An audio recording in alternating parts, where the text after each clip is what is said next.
नमस्कार.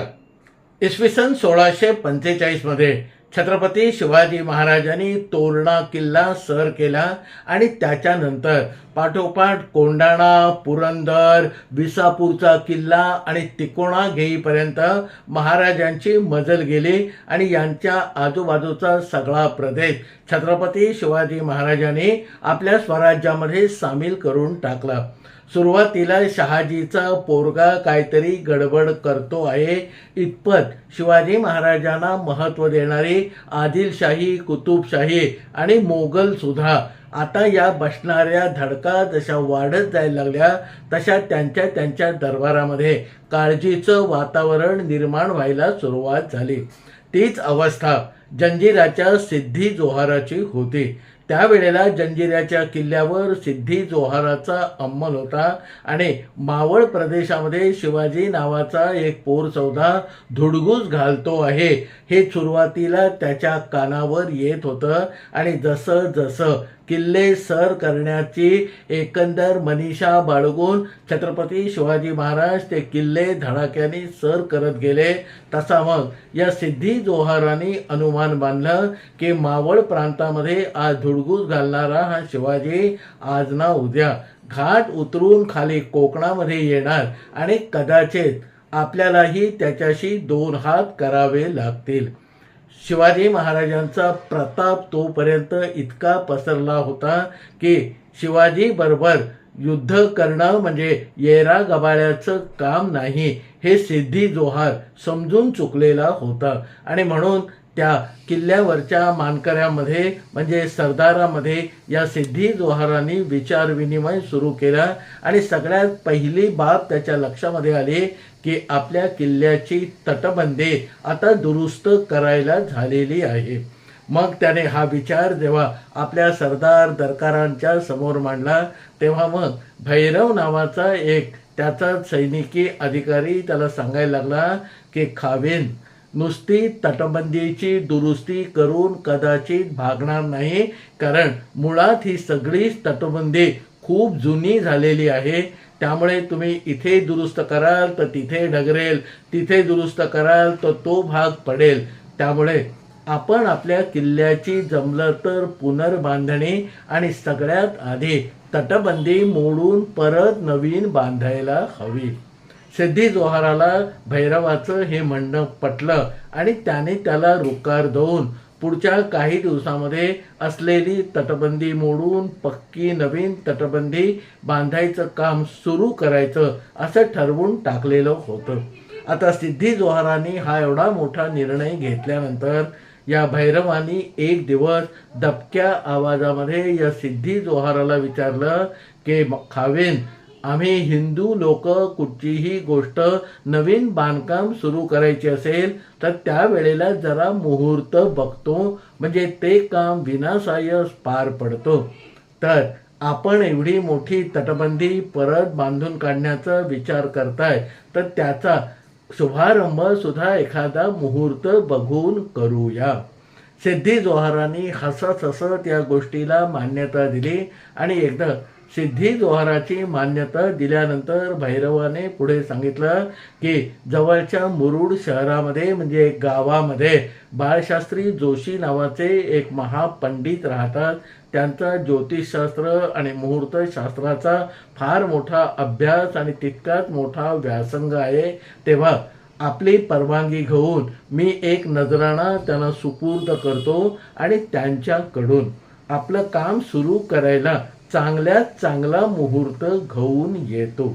सिद्धी जोहारांनी तात्काळ या गोष्टीला मान्यता दिली आणि नंतर 2-4 दिवसांनी सिद्धी जोहाराकडनं एक मोठा नजराणा पदरात पाडून आपल्याबरोबर चांगले बिनीचे 5-10 घोडेस्वार घेऊन हा भैरव सिद्धी जोहाराच्या जंजिरा किल्ल्यातून बाहेर पडला आणि बाळशास्त्री जोशींच्या मुरुडमधल्या घरासमोर येऊन थांबला. घराच्या दरवाजाची कडी खटखटल्यावर त्यातून रुक्मिणी नावाची बाळशास्त्री जोशींची मुलगी जी 15-16 वर्षाची होती आणि माघारपणासाठी काही दिवस माहेरी राहायला सासरहून नुकतीच आलेली होती, तिने दरवाजा उघडला. समोर नजराणा घेऊन उभा असलेला भैरव आणि त्याच्या मागे अदबीने उभे असलेले 5-10 घोडेस्वार बघून ही रुक्मिणी थोडीशी चपापली. तिच्या तोंडावर ते आश्चर्याचे आणि थोडेसे भीतीचं सावट असणारे भाव बघून भैरवानी मग सरळ सरळ सगळा खुलासा केला की आम्ही सिद्धी जोहाराकडून बाळशास्त्री जोशींसाठी नजराणा घेऊन आलो आहोत, तर शास्त्री बुवा घरात आहेत का? त्यावर रुक्मिणीने सांगितलं की शास्त्री बुवा 8 दिवसापूर्वी प्रवचन करायला निघून गेले आहेत आणि महिनाभरानंतर ते कदाचित घरी परततील. आता हे सगळं ऐकल्यावर भैरव थोडासा निराश झाला आणि मग त्याची ती निराशा बघून रुक्मिणीने विचारलं की शास्त्री बुवांकडे आपलं काय काम होतं? मग भैरवाने सगळा खुलासा केला आणि आमच्या नवीन तटबंदीच्या बांधकामासाठी एक चांगला मुहूर्त काढून हवा होता. हे ऐकल्यानंतर रुक्मिणी खुदकन हसले आणि म्हणाले की बाबांनी मला जे थोडंसं शास्त्र शिकवलेलं आहे त्याच्यामध्ये मुहूर्त काढून देण्याचं कामही मी शिकून घेतलेलं आहे. तुम्हाला जर काही अनुमान नसेल तर हे मुहूर्त काढून द्यायचं काम मी स्वतः करून देते. भैरवनाथ खुश करता झाला. त्याने लगबगीने आणलेला नजराणा घेऊन या बाळशास्त्री जोशींच्या घरामध्ये प्रवेश केला. तिथे एका कोपऱ्यामध्ये नजराणा ठेवून मग पुन्हा एकदा हात जोडून आता ही 16 वर्षाची रुक्मिणी काय करते हे कुतूहलाने बघायला लागलं. रुक्मिणी मोठ्या आत्मविश्वासाने बाबांनी ठेवलेल्या पंचांगाच्या कपाटाशी गेली. तिने पंचांग काढलं. बाबांच्या छोट्याशा मेजावर ते पंचांग पसरून जवळ एक कागद घेऊन तिला जे काही ज्ञात होतं त्याप्रमाणे गणिती क्रिया करून तिने पुढच्या आठवडाभरातला एक अतिउत्तम मुहूर्त या भैरवनाथाच्या स्वाधीन केला. तो कागद हातामध्ये घेतल्यानंतर भैरवाला धन्य धन्य झाल्यासारखं वाटलं. आजची फेरी फुकट गेली नाही हे मोठं समाधान त्याच्यामध्ये समाविष्ट होतं आणि रुक्मिणीने दिलेला मुहूर्ताचा कागद घेऊन हा भैरव परत सिद्धी जोहाराच्या जंजिऱ्याच्या किल्ल्यामध्ये दाखल झाला आणि त्या मुहूर्तावर सिद्धी जोहाराने त्या तटबंदीचं काम सुरू केलं. महिनाभराने बाळशास्त्री जोशी आपल्या घरी आले. आपण नसताना इथे महिनाभरामध्ये काय काय झालं याबद्दल सहज चौकशी करायला लागले. तेव्हा रुक्मिणी पटकन उभं राहून त्यांना सांगायला लागले की सिद्धी जोहाराकडून माणसं आलेली होती. आता सिद्धी जोहाराकडून माणसं आलेली होती म्हटल्यावर बाळशास्त्रींच्या अंगावर सरकन काटा येऊन गेला. कारण त्यावेळेला सिद्धी जोहाराची माणसं येणं म्हणजे घरातल्या लोकांना मारझोड करणं, अत्याचार करणं, लुटालूट करणं याच्यासाठीच येत असत आणि सिद्धी जोहाराचा नाही म्हटलं तरी काच किंवा त्रास मुरुड जंजिऱ्याच्या आसपासच्या 5-10 गावांना कायम होत असे. त्यांचं ते थिजलेपण बघून रुक्मिणी म्हणाली की घाबरू नका. त्यांना नवीन तटबंदी बांधायची होती आणि त्याचा मुहूर्त काढायला ते आले होते सिद्धी जोहाराकडून भैरवनाथ नावाचे सरदार. मी त्यांना तुम्ही शिकवल्याप्रमाणे गणित करून हा मुहूर्त दवून टाकला आहे. आता मारझोड झाली नाही किंवा दमदाटी झाली नाही हे निश्चित झाल्यावर मगाशी सरकन आलेला काटा बाळशास्त्रींचं अंग सोडून गेला आणि कुठेतरी आपल्या पोर 15-16 वर्षाच्या रुक्मिणीचं कौतुक त्यांच्या डोळ्यामध्ये दिसायला लागलं. रुक्मिणीने आपण कसा मुहूर्त काढला ते सविस्तरपणे सांगितलं. सगळ्या क्रिया अचूक झालेल्या होत्या. अतिशय उत्तम असा तो मुहूर्त होता. तो मुहूर्त बघितल्यानंतर बाळशास्त्री जोशी आपल्या कन्येला म्हणाले की बाई, तू मुहूर्त सगळ्यात चांगला काढून दिलास, पण बये तुझं गणित बरोबर आहे, उत्तर मात्र साफ चुकलेलं आहे. बाळशास्त्री जोशी आपल्या रुक्मिणी नावाच्या कन्येला सांगत होते, तुझं गणित बरोबर आहे पण उत्तर चुकलेलं आहे. आता याच्यामध्ये नक्की काय झालं, कुठे आपण चूक केली, असे काहीसे भाव विचारांचे रुक्मिणीच्या चेहऱ्यावर तरळायला लागल्यावर मग तिच्या हाताला धरून आपल्या समोर बसवत बाळशास्त्री तिला सांगायला लागले की हे बघ, आपण सध्या सिद्धी जोहाराच्या अंमलाखाली आहोत.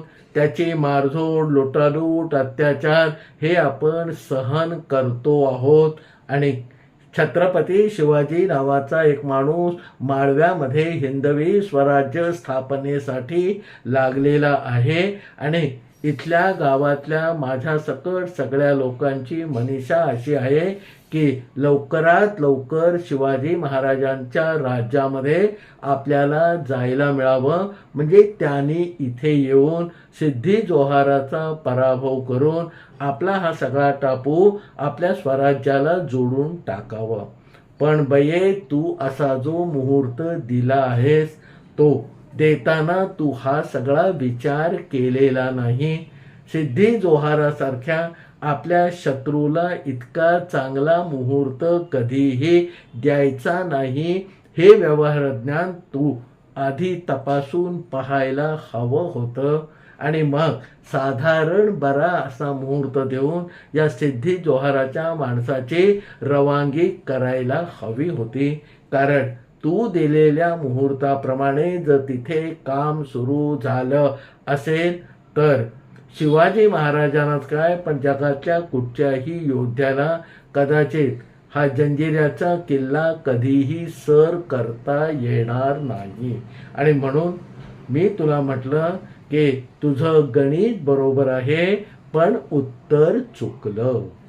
बोला फुलाला पडलेली गाठ असेल किंवा रुक्मिणीने दिलेल्या मुहूर्ताचा प्रभाव असेल, त्याच्यानंतर 300-350 वर्ष म्हणजे ब्रिटिशांचा अंमल येऊ नये जंजिऱ्याच्या सिद्धीचा तो किल्ला अभेद्य राहिला होता. त्याच्यावर छत्रपती शिवाजी, संभाजी आणि नंतर ब्रिटिशांनीही अनेक स्वाऱ्या केल्या, पण सिद्धी जोहाराचा तो किल्ला कोणालाही जिंकून घेता आला नाही. आपल्याकडे असलेल्या कौशल्याचा वापर करताना आपण किती सावधगिरी बाळगायला हवी, त्याच्यामध्ये शहाणपण आणि व्यवहार ज्ञान याची जोड देऊन मगच ते साध्य करायला हवं, ही शिकवण बाळशास्त्री जोशींच्या या छोट्याशा गोष्टीने आपल्या सर्वांपर्यंत पोहोचली आहे असं माझं स्पष्ट मत आहे. आपल्याला या गोष्टीबद्दल काय वाटतं ते खालच्या कॉमेंट बॉक्समध्ये प्रतिक्रियांच्या रूपामध्ये जरूर लिहून पाठवा. आपल्याकडून आलेल्या प्रत्येक प्रतिक्रियेचं माझ्याकडून स्वागतच आहे. त्याचबरोबर आपल्याला आवडलेला हा व्हिडिओ जरूर इतरांपर्यंत पाठवा. या व्हिडिओला लाईक करा आणि माझ्या या चॅनलला आज तागायत जर आपण सबस्क्राईब केलं नसेल तर तेही करून टाका.